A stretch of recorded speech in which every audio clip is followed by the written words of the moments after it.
Pillars of the constitution, যেটার উপর ওই কনস্টিটিউশনটা বেস করে। যেমন আমাদের বাংলাদেশি কনস্টিটিউশনের 4টা বেসিক পিলার আছে।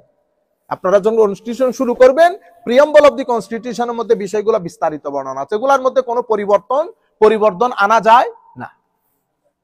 আমাদের সেকুলার কনস্টিটিউশনের কথা বলতেছি। এরপরে কিছু এডিশন থাকে, এগুলা সময়ের চাহিদা অনুযায়ী পরিবর্তন হয়, পরিমার্জন হয়, সংযোজন হয়, বিয়োজন হয়। এবং এটা নিয়ে অনেক মারামারি কাটাকাটি থাকে। অষ্টম সংশোধনী, সপ্তম সংশোধনী, কেন মারামারি কাটাকাটি থাকে জানেন? কারণ এরা নিজেদের স্বার্থ রক্ষার জন্য কিছু সংশোধনী আনে। এর বেতন বৃদ্ধি, তারপর ওরা বাইরে থেকে গাড়ি আনবে, গাড়ি যেন শুল্ক মুক্ত হয়ে বের হইতে পারে, এগুলাতে আবার তারা ইখতিলাফ করে না, একজন আরেকজনের সাথে কোনো ইখতিলাফ করে না। চোরে চোরে শেষ বিকালে মাসতুতো ভাই। এমনিতে বাইরে একজনের সাথে একজন মারামারি, কিন্তু ভিতরে যত ধরনের, আমরা হলে কোনোদিন করতাম না। আমরা হলে কোনোদিন, এগুলো তো বেগাইরতি। তুমি বেটা এমপি, তোমার লজ্জা শরম লাগে না? তুমি বাংলাদেশের মানুষের টাকা নিয়ে 8 কোটি 10 কোটি টাকা বেটা শুল্ক না দিয়ে গাড়িটা বের করে যে রাস্তায় আনো, বালা মাঞ্চের পোলা হলে, রক্তওয়ালা মাঞ্চের পোলা হলে কোনোদিন করতো না। এটা তোমার বাপের দিনের সম্পদ, তুমি বাংলাদেশি নাগরিক, তুমি কেমন এটা করলা? একটা ব্যক্তি কোর্টে, পার্লামেন্টে দাঁড়িয়ে বললো না যে কেন এটা হবে? এমপির কেন আপনার এই ল্যান্ড ক্রুজার ইউজ করতে হবে? থার্ড ওয়ার্ল্ড একটা কান্ট্রি, যে কান্ট্রির মধ্যে 65 to 70% মানুষ রাত্রে তারপরের দিন চুলায় আগুন জ্বলবে কিনা চিন্তা করতে হয়, সে দেশের পোলাপাইন ল্যান্ড ক্রুজার চালায়। হায়াতে ডুবে মরা দরকার, কিন্তু আল্লাহর মেহেরবানি আমাদের উপর। বেশরম, বেহায়া, বেগাইরত কতগুলা লোক আমাদের মাথার উপরে। তারপরে কোন জায়গার মধ্যে টাই স্যুট লাগাইয়া আসে, আর একটা চোর। আপনারা বুঝতে পেরেছেন? আর আমাদের লোকজন আমার ভাই, তোমার ভাই, অমুক ভাই, আগা নাই মাথা নাই, বেটা চিনস না, জানস না। আপনারা বুঝতে পেরেছেন? আজি আরেকবার দেখলাম গো অমুক ভাই তমুক ভাই, অমুক ভাইয়ের কিছু হলে আনোয়ারায় আগুন। ওই এলাকার হসপিটালের মধ্যে একটা এসি নাই, ওই এলাকার হসপিটালের একটা এসি নাই। আরে ভাই সব বাদ দেন, চিটাং মেডিকেলের মধ্যে বার্ন ইউনিটের মধ্যে এসি নাই, এসি ছিল না। এই কিছুদিন আগে লাগানো হয়েছে। আমার ভাই তোমার ভাই, যিনি লাগিয়েছেন উনি কিন্তু আমার ভাই তোমার ভাই না। আগুন লেগে যায় এগুলা যখন আপনারা বলেন, তারপরে বলে কি হুজুর আপনারা কি পলিটিক্স বুঝেন, কোরআন হাদিসের লোক। আরে বেটা কোরআন হাদিস বুঝা লোক যদি পলিটিক্স না বুঝে, দুনিয়াতে পলিটিক্স বুঝবে কি? গুন্ডামি বুঝে না, সেটা ভিন্ন জিনিস। বুঝতে পেরেছেন? আজিব। দোয়া করেন আল্লাহ যেন আমাদের ভাগ্যের পরিবর্তন করে কিছু ভালো মানুষ এনে দেয়। ভালো মানুষ যখন আসে, আমাদের ডিগ্রি আলা মানুষগুলো এক পায়ে দাঁড়িয়ে যায় সরাই দেওয়ার জন্য। কেন? কারণ তাদের প্রত্যেকের স্বার্থ জড়িত। যে কোনো পলিটিক্যাল পার্টি আসলে যে কোনো মানুষ, কিছু মানুষ আছে এরা স্বার্থ হাসিল করে, এদের কথা চলে, তো এরা চাই না কোনোদিন ভালো মানুষ এখানে আসুক।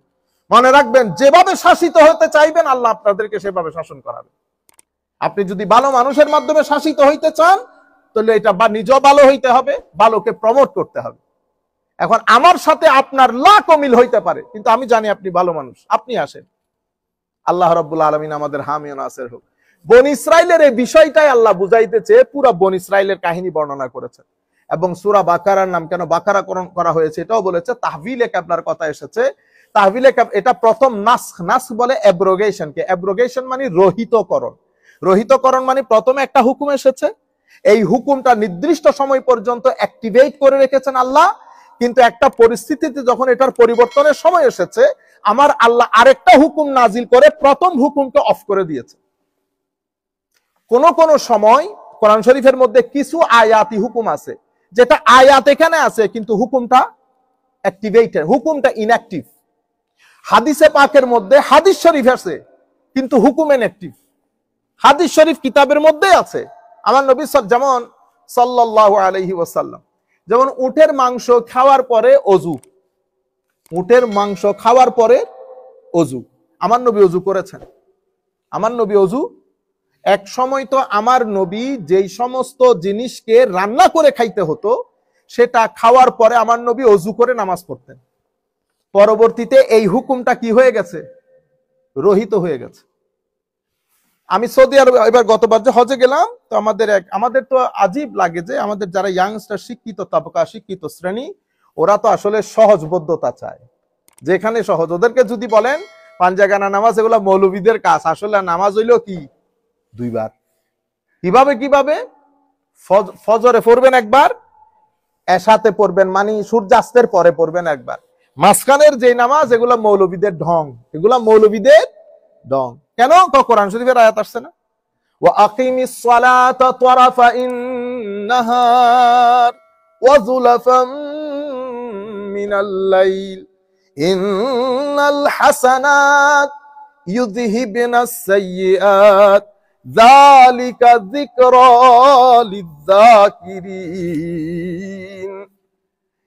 ওয়া আকিমিস সালাত তারাফাইন নাহার, নামাজ কখন কায়েম করবেন?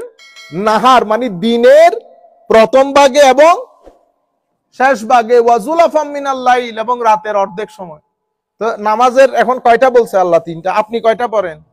5টা। তো 5টা পরে যেটা মৌলবীদের কাজ। বুঝতে পেরেছেন? আপনারা বিশ্বাস করেন এই ধরনের অনেক তরুণ প্রজন্ম আছে, আল্লাহ না করুক এই ঘটনা, আপনাদের হীন হায়াতের মধ্যে আপনারা আরো পাবেন। তখন দেখবেন যে আসলে নামাজ বলে কোনো কিছু নাই, এই মৌলবীরা বানিয়েছে এগুলা। সালাত মানে হচ্ছে দোয়া। সালাত মানে কি? দোয়া। আপনি রাস্তার মধ্যে হাঁটতে হাঁটতে যখন টাইম হবে হাত তুলে দিবেন, রব্বানা আতিনা ফিদ দুনিয়া হাসানা ওয়া ফিল আখিরাতি হাসানা ওয়া কিনা আযাবান নার। হয়ে গেছে। বুঝতে পেরেছেন? তো আমি আপনাদেরকে বলতে চাচ্ছিলাম যে নাসখ যেটা, অর্থাৎ পরের একটা হুকুম এসে প্রথমটা রদ হয়ে যাওয়া। যেমন উটের মাংস, আমার নবী সাল্লাল্লাহু আলাইহি ওয়াসাল্লাম পরবর্তীতে হাদিসের মাধ্যমে প্রথম হুকুমটা রদ করে দিয়েছেন। ঠিক আছে? পরবর্তীতে কি বলেছেন? যে যদি আগুন কোনো কিছুকে মাস করে, মানে আগুনের মাধ্যমে আপনি কোনো কিছু পাকাইলে এরপরে আর ওযু করতে হবে না। এখন কোন সময় আমার নবী মুখ দিয়ে বলেছেন, কোন সময় আমার নবী কর্ম করে দেখিয়েছেন। এক সময় দেখা গেছে আমার নবী খেয়েছেন, খাওয়ার পরে ওযু করেন নাই, সরাসরি নামাজে দাঁড়িয়ে গেছেন। এখন এক হাদিস বুখারী শরীফের মধ্যে এসেছে, আর এক হাদিস বুখারী শরীফের মধ্যে আসে নাই। এখন আপনি বলছেন এই তো এটা থাকলে তো বুখারী শরীফে আসতো।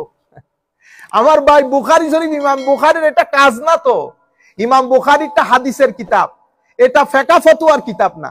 সেই কারণে আমার ইমাম বুখারী বলছেন, আমি 6 লক্ষ সনদ একসাথে করেছি, যাচ পড়তাল করেছি, নিরলস পরিশ্রম করেছি। এখান থেকে 1 লাখ হাদিস আমার কাছে সহিহ সাব্যস্ত হয়েছে। সেখান থেকে কিছু সংখ্যক হাদিস আমি আমার কিতাবের মধ্যে অ্যাড করেছি, বাকিটা ছেড়ে দিতে হয়েছে। কেন? কারণ এত সংখ্যক হাদিস যদি একসাথে করে ফেলি তাহলে তো বিশাল ভলিউমিনাস বুক হবে, এটা কেউ আর পড়বে না। এটার উপর ইজমাই উম্মত সাধিত হয়েছে, যে কোনো হাদিসের কিতাব উঠাবেন এই কথাটা পাবেন। আমি এত সংখ্যক হাদিস একত্রিত করেছি, তোর মধ্যে 1 লক্ষ হাদিস আমার কাছে সহিহ সাব্যস্ত হয়েছে, তোর মধ্যে কিছু সংখ্যক হাদিস আমি এখানে অ্যাড করেছি, সংকলন করেছি, বাকিটা তুলের কারণে, বড় হয়ে যাওয়ার কারণে বাদ দিতে হয়েছে। যে কোনো হাদিসের কিতাব, কিন্তু আপনাকে তো পড়তে হবে, এটা তো মেথোডোলজির ব্যাপার, স্টাডির ব্যাপার। আপনি নরমাল গুগল করে করে তারপরে রাস্তা দিয়ে হাঁটতে হাঁটতে মাসলা জিজ্ঞেস করলে তো হবে না। এগুলা তো, যেমন আপনি যদি আমাকে জিজ্ঞেস করেন তো আমরা হাদিস সম্পর্কে কিছু জানি না, আপনি বলবেন হুজুর তো দর্স করেন যে, তো আমরা আরবি মোটামুটি একটা আইডিয়া আছে, সেই হিসাবে আমি হাদিসগুলো ট্রান্সলেট করে আপনাদেরকে বলতে পারি, কিন্তু হাদিস বিজ্ঞান সম্পর্কে আমার আইডিয়া নাই। কিন্তু হাদিস বিজ্ঞানের